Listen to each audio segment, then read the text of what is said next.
Good evening, I'm Darren Mara. Tonight's headlines. President Trump defends firing the FBI director investigating possible election links with Russia. Are people going to suspect cover-up? Absolutely.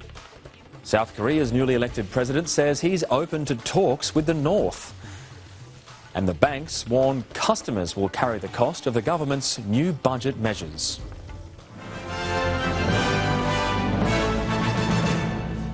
US President Donald Trump has ignited a political firestorm by firing FBI Director James Comey. He's been leading an investigation into the presidential campaign's possible collusion with Russia to influence the election outcome. Well, tonight, Trump has taken to Twitter to defend his decision, vowing to replace James Comey with someone far better. Just another busy man on the streets of Washington, except this one, Trump aide Keith Schiller, moments before, hand-delivering a political bombshell to the FBI. President Trump's letter firing Director James Comey. On the other side of the continent, Comey delivering a speech in LA, finding out from a television behind him, driven straight to the airport for a speedy exit. His departure from the top job recommended by Deputy Attorney General Rod Rosenstein in this 3-page letter accusing Comey of mishandling the Hillary Clinton email inquiry. 11 days before the presidential election, Clinton emerged from her plane blindsided, having just found out the FBI had reopened its investigation. Last week, Comey defended his choices. That even in hindsight, and this has been one of the world's most painful experiences, I would make the same decision. At the time, candidate Trump repeatedly praised Comey for reopening the inquiry. It took a lot of guts. 2 days after the inauguration, President Trump received him warmly. He's become more famous than me. Today at the White House, before the dismissal, signs that support was eroding. Does the president still have confidence, full confidence in FBI Director James Comey? I have no reason to believe. I haven't asked him. So I have not asked the president since the last time we spoke about this. Now splashed across America's front pages, Trump's letter dismissing Comey and a storm of protest. Republican Senator Jeff Flake tweeting, "I've spent the last several hours trying to find an acceptable rationale for the timing of Comey's firing. I just can't do it." Republican Senator John McCain, removal of Director Comey only confirms need for select committee to investigate Russia's interference in 2016 election. Hillary Clinton has not yet commented. Her campaign manager has. Robbie Mook tweeting, "Twilight Zone. I was as disappointed and frustrated as anyone at how the email investigation was handled, but this terrifies me." Comey had been overseeing the FBI's inquiry into whether any Trump associates colluded with Russia's attempt to meddle in the election. Any attempt to stop or undermine this FBI investigation would raise grave constitutional issues. Senator Schumer demanding an independent special prosecutor. But now, with what's happened, it is the only way to go. Only way to go to restore the American people's faith. Are people going to suspect cover-up? Absolutely. Prulawan, SBS World News. Newly elected South Korean President Moon Jae-in has marked his first day in office by paying respects to past presidents and patriots in the National Cemetery. He's also said he's open to talks with the North. SBS Asia correspondent Katrina Yu is in Seoul. After being sworn in today, Moon Jae-in addressed the public as president, saying that it would be his priority to continue to pursue peace in the Korean peninsula. He said he'd be willing to go anywhere as fast as he could to do that, including to Washington, to Tokyo, and even to Pyongyang, that under the right circumstances, he would go to Pyongyang to meet with Kim Jong-un. Now, it's not the first time a South Korean leader has done this. In fact, the previous two liberal presidents did this, the last being in 2007. At the same time, Moon Jae-in has said that he's not anti-US, that he would like to continue to build a strong relationship with the United States and continue sincere negotiations about the third anti-missile system. Taking the oath of office.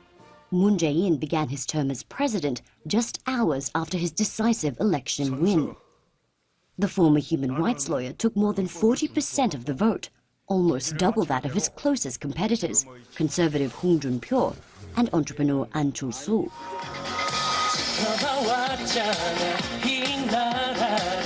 Moon Jae-in's supporters gathered at the city's main square as his win was confirmed.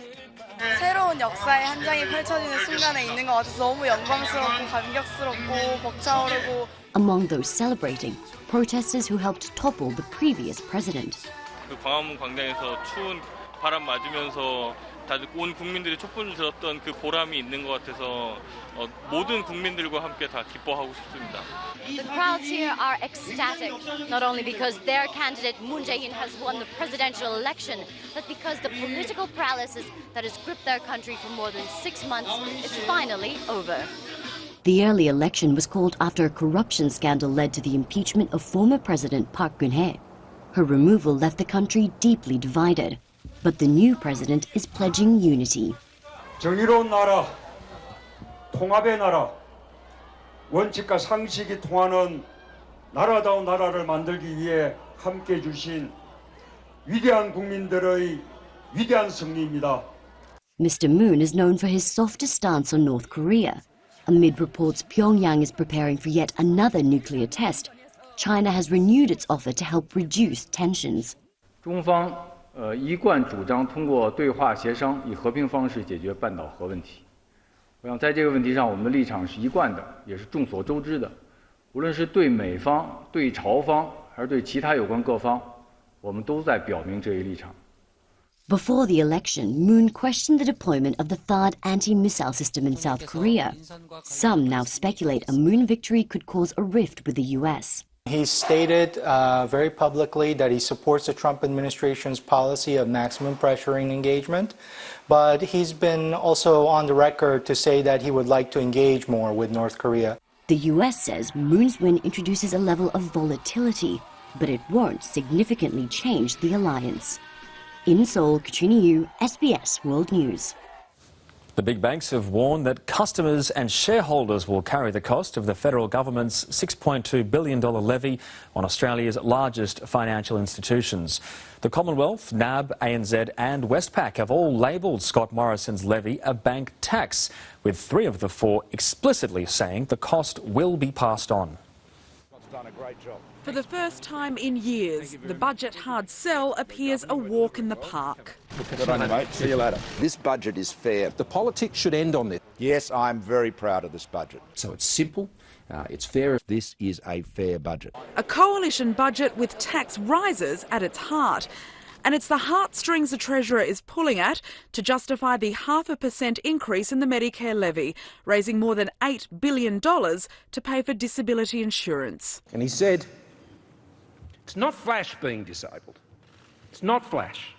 Scott Morrison was talking about his brother-in-law Gary, who has MS, and was in the Great Hall for the traditional post-budget speech. So last night, I was very proud to declare that as a Treasurer in the Turnbull government, we would fully fund the National Disability Insurance Scheme. That's what this is about. It doesn't yet have opposition support. G'day, Phil. How are you? What a surprise, on the lawns. But Labor will wave through the other huge tax hike, $6 billion on the banks. Absolutely. Although I do think Mr Turnbull has to explain satisfactorily how his bank levy is not going to lead to increase in charges or an increase in the interest rates. The big banks in Australia are the most profitable banks in the world. And they certainly do not need to pass this on to their customers.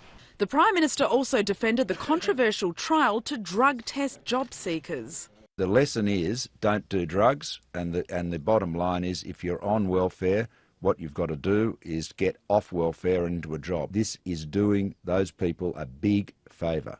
I worked as a drug and alcohol doctor. I saw people who had problems with substance dependence. This will make the problem worse, not better. The housing package, including tax breaks for first home buyers and older downsizers, is getting a lukewarm reception. Whilst it made some moves in the right direction, really doesn't go far enough to address the housing crisis, the housing affordability crisis in this country. With the focus on housing, health, education, infrastructure and bank bashing, this budget was designed to blunt Labor's sharpest attacks. Oh, that's complete rubbish. Even a crocodile wouldn't swallow that this is a Labor budget. A pale imitation of Labor, says this Conservative. Taxes are going up for every Australian, spending's going up for the government, and the deficit is going to get bigger and bigger and bigger. Well, we have expenditure savings which have been consistently rejected by the Parliament, and you have to deal with the reality of that. Ratings agency Moody's has given it the tick. What does Australia's self-described biggest budget nerd think? It didn't do big things in terms of economics. Most of this was around the politics, and it was a plan B. The government, having for years tried to wind back spending, is saying, well, it can't get nearly as far as it likes there. It's got to look at taxes. I understand that. Well, health was a central focus of the budget to help neutralise Labor's Mediscare attacks from last year's election campaign. The government's promising cheaper medicines and trips to the doctor, but the opposition claims it's all too little, too late. The Labor Party has no concept of fairness. The fight back on health begins. We are guaranteeing Medicare, securing Medicare every year. Malcolm Turnbull's leading the charge to turn around his government's biggest perception problem with voters. The promise, more security through a Medicare guarantee fund to help cover the cost of the Medicare benefits schedule and the Pharmaceutical Benefit Scheme, or PBS. Labor ran some lies at the last election, fairly blatantly and openly, and we need to reassure Australians that Medicare is something we're committed to, we're funding it, we're being transparent about it. If you want to protect Medicare, you've got to back the authors of Medicare, and that's Labor. The money will come from income taxes and the Medicare levy, but that tax is also being used to fully fund the National Disability Insurance Scheme. It'll rise for all Australians in 2 years. For someone earning $50,000, it'll be an extra $250 tax a year. And for those earning $80,000, an extra $400 in tax. We need to make sure at the level it cuts in that it doesn't hurt the most vulnerable Australians and those on particularly low incomes. Seniors groups have welcomed a budget measure that'll see the pharmaceutical industry accept an almost $2 billion cut to the price of medicines on the PBS. In return, any savings will go back into subsidising new drugs on the taxpayer-funded list, including chronic heart failure medication Entresto. Its current cost of more than $200 a script will drop to just under $39 for non-concessional patients. A year on from the last federal election, and the effect of Labor's Mediscare campaign is far from forgotten. It led to a tight election result, a close call the coalition doesn't want to see repeated. What will it take to get this government to understand the damage that it has done to Medicare? The real Medi-friends are on this side. The real Medi-frauds are on that side. The government's also lifting the freeze on indexation of the Medicare benefits schedule and reinstating bulk billing incentives for diagnostic imaging and pathology. This means that we will not see patients thinking twice before visiting doctors. It'll likely result in cheaper visits to the GP, but not without costing the budget more than $2 billion in lost revenue. Maria Jovanovic, SBS World News. An Australian soldier has been killed in a live firing exercise. It happened at the Mount Bundy training area near Darwin earlier today. Despite being given first aid, he died in hospital. The ADF says it's a deep shock to the organisation and an inquiry is underway. Well, coming up after the break, flying high hits new lows with fistfights on planes.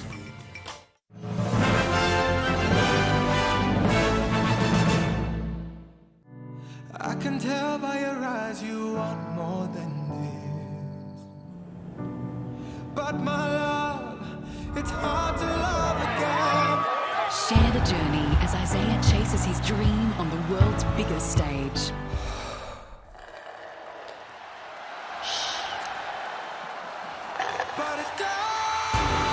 The Eurovision Song Contest starts Friday, 7:30 on SBS and on demand. Kia Cerato S has just been awarded Australia's best small car under $35,000, and with Australia's best factory warranty from 19,990 drive away with free auto, you'll see why Cerato was judged Australia's best. It doesn't cost a lot to spoil your mum for Mother's Day. Bicycle planter only $29.95. Fiskars garden tools just $8.50 each. Where you find a competitor's lower price on the same stock item, we'll beat it by 10%. Lowest prices are just the beginning, that's our policy. If you're running a business, you'd know it's not always easy finding an insurer who really understands your needs. But at Elders Insurance, we'll work with you to find a cover that's right. Get a personalised quote today. At the A2 Milk Company, we bring you the only milk that naturally contains only the A2 protein and no A1. It's the way milk's meant to be. The A2 Milk Company. Believe in better. Here's Patrick. He's looking up this property's potential price with a free ANZ property profile report. And here's Angus. We don't know what Angus is looking for. Know what to know. Search ANZ Buy Ready. Take your seat at the Sydney Opera House to enjoy great music by Tchaikovsky. This May, the Sydney Symphony Orchestra performs his famous Pathetique Symphony, majestic and passionate. Plus, star violinist Biba Skrida performs Prokofiev's brilliant Violin Concerto No. 1. Experience a concert of soaring melodies and a sparkling night out. Book today. It doesn't cost a lot to spoil your mum for Mother's Day. Bicycle planter, only $29.95. Fiskars garden tools, just $8.50 each. Where you find a competitor's lower price on the same stock item, we'll beat it by 10%. Lowest prices are just the beginning, that's our policy.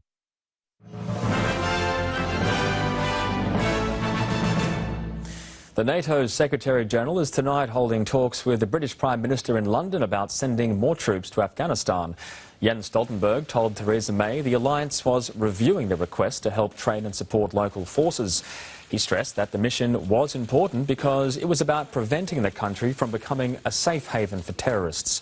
Meantime, the United States is pumping up its resources in its war against IS. Donald Trump has approved supplying weapons to Kurdish forces fighting IS in Syria. The fight against IS, coalition forces say, is closing in. Reinforcements arriving just 50 kilometres from Raqqa, the capital of IS's self-declared caliphate, the prize. Amid these uniforms, Kurdish fighters, American faces. Nearly 4,000 kilometres east in Nangarhar, IS's Afghanistan chief confirmed killed on Monday, a joint operation with US troops. Northwest of IS's Iraqi stronghold, special forces supported by US air power and artillery, establishing a new front line in Mosul. US military commanders want simultaneous offensives in Raqqa and Mosul. Thousands more troops in Afghanistan. Time then to take stock.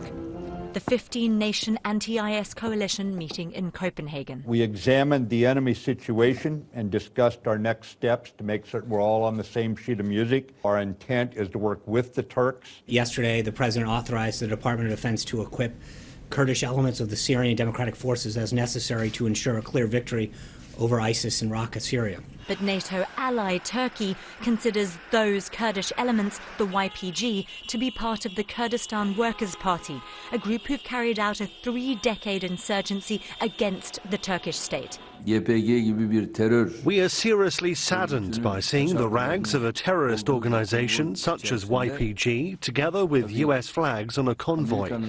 We will show these photos to President Trump at the meeting. That meeting with President Trump set for Tuesday. They're not the only ally the US has piqued with shows of its military might.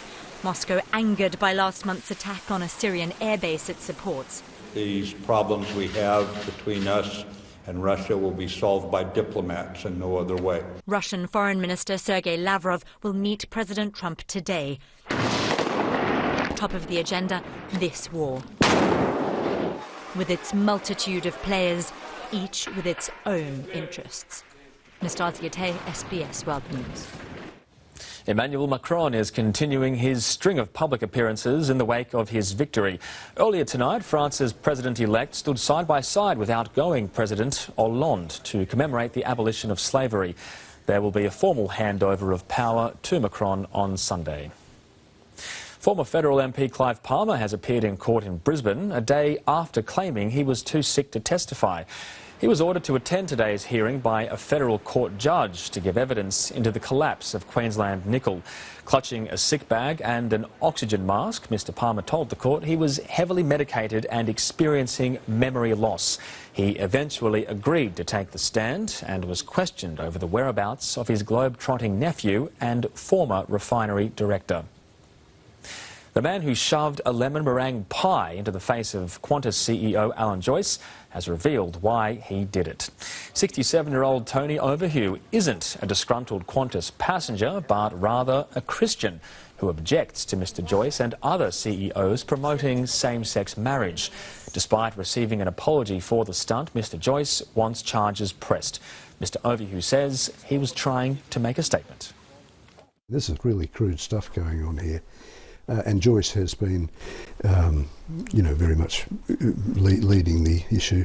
Qantas has always spoken up on gender issues, on LGBTI issues, on Indigenous issues, and no attempt at bullying us into suppressing our voice will work.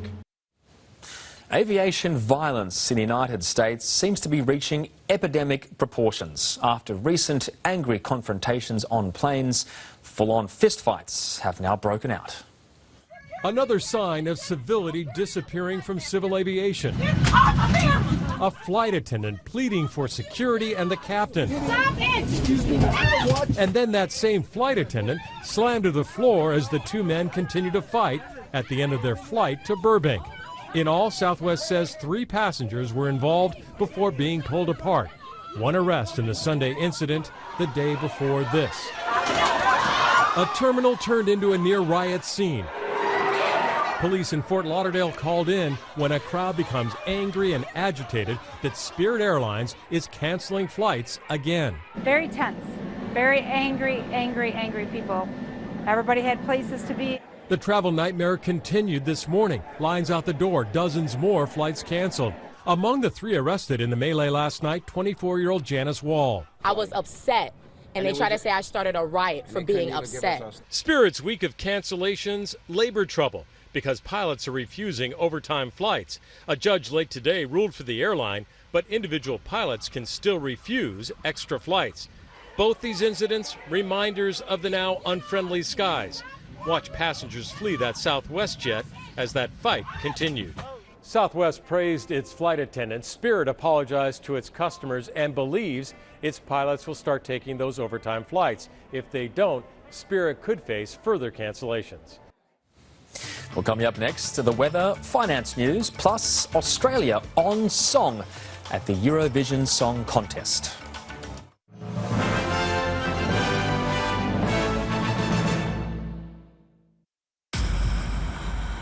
Intense, explosive, magnificent. Brilliant, absolutely perfect, superbly struck, sensational, delirium inside the stadium. That was scintillating. Football's finest on Europe's supreme stage. It's the UEFA Champions League. Sheer drama to delight football fans everywhere. Jack runs a small business, but he's always looking to expand. So when he got a cracking deal on his gutsy new Triton 4x4, just $34,990 plus a $1,000 FPOS card, he got himself a new apprentice. Who's the boss now, Jack? Hurry into the Mitsubishi end of financial year sale. The time of your life starts now. If you're running a business, you'd know it's not always easy finding an insurer who really understands your needs. But at Elders Insurance, we'll work with you to find a cover that's right. Get a personalised quote today. At the A2 Milk Company, we bring you the only milk that naturally contains only the A2 protein and no A1. It's the way milk's meant to be. The A2 Milk Company. Believe in better. John West has tuna certified by the MSC, the world's best standard in sustainability, supported by WWF, which means your choice today will help us ensure that we have healthy oceans forever.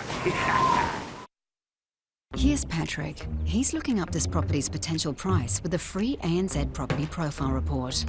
And here's Angus. We don't know what Angus is looking for. Know what to know. Search ANZ Buy Ready.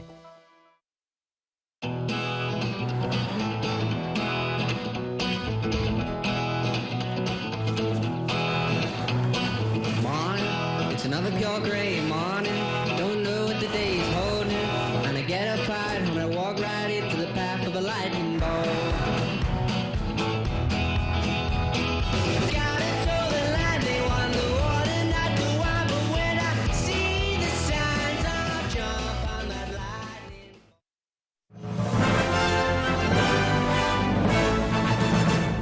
Welcome back. Let's check the finance figures now. When the Australian share market finished higher, by the close the 200 added more than 0.5%. The banks still struggled, but were off their lows. Resource stocks did well. Construction material maker CSR fell amid concerns of a housing slowdown. Markets in Europe are mixed in early deals, and the Australian dollar is trading below 74 US cents. Australia's Isaiah Firebrace has made it through to the Eurovision finals in Ukraine, but the 17-year-old singer's live debut on the world stage wasn't all smooth sailing. Australia! Getting through to the Eurovision Grand Final didn't come easy for Isaiah Firebrace, who faced a nervous wait after this. Despite the minor vocal slip-up in the live performance, he recovered and finished his performance, holding his own on a revolving stage full of tough competition. When you look this wicked beautiful. Entrants delivering all the high notes. And over-the-top colour and kitsch we've come to love from Eurovision. Australia's hopes of a third consecutive grand final berth almost dashed by a single key change. There was like this high note that, I don't know, that I went for, but I didn't place it correctly. Ugh. And then after I did it, I was like, oh my God. Anyway, I'll continue with this. You just gotta just keep going. We're all human. I'm not this perfect singer who sings 100% perfect and perfect this and perfect that. Everyone's human. But he's not packing his bags just yet. The teenager has come a long way from his hometown of Moama on the New South Wales-Victoria border, and now carries the hopes of a nation. From small-town boy to big-time star, Isaiah Firebrace has earned one of these seats in the Eurovision Grand Final, and his fans believe he can go one better than last year's runner-up, Dami Im, and claim Australia's first ever Eurovision crown. I've got the Indigenous flag and the Australian flag. Isaiah is an important part of both. I think that now that we've really proven ourselves with Guy and Dami and now Isaiah, I think that we can only get better and better and better. So, yeah, we're a force to be reckoned with. In the glare of the global media, Isaiah was determined to capture the moment and enjoy every second of this once-in-a-lifetime experience. In Kiev, Brett Mason, SBS World News. And if you missed Isaiah's live performance this morning, you can catch it again on Friday at 7:30 p.m. The grand final will be live on Sunday at 5 a.m. and again at 7:30 in the evening. To the weather now, into the major centres, partly cloudy in Perth, Adelaide, Sydney and Brisbane, light showers in Melbourne and Hobart, gusty winds in Canberra. Looking further afield, showers in Nadi, Auckland, Wellington, Samoa and Tahiti. In Southeast Asia, thunderstorms in Bangkok, Kuala Lumpur and Singapore, rain in Jakarta. Further north, showers in Hanoi and Manila, sunshine in Beijing, cloudy in Seoul. Heading west, sunny skies in Beirut, Jerusalem, Baghdad and Dubai, partly cloudy in Mumbai. Up to Europe, partly cloudy in London, thunderstorms in Paris, cloudy in Rome, Berlin and Athens. Down to Africa, sunny in Dakar and Cairo, thunderstorms in Lagos, rain in Casablanca, partly cloudy skies in Johannesburg. To South America, thunderstorms in Panama City, showers in Santiago, Bogota and Rio de Janeiro. And for North America, windy in Los Angeles, rain in Vancouver and Washington DC, sunny in New York. That's the world this Wednesday. I'm Darren Mara. Good night.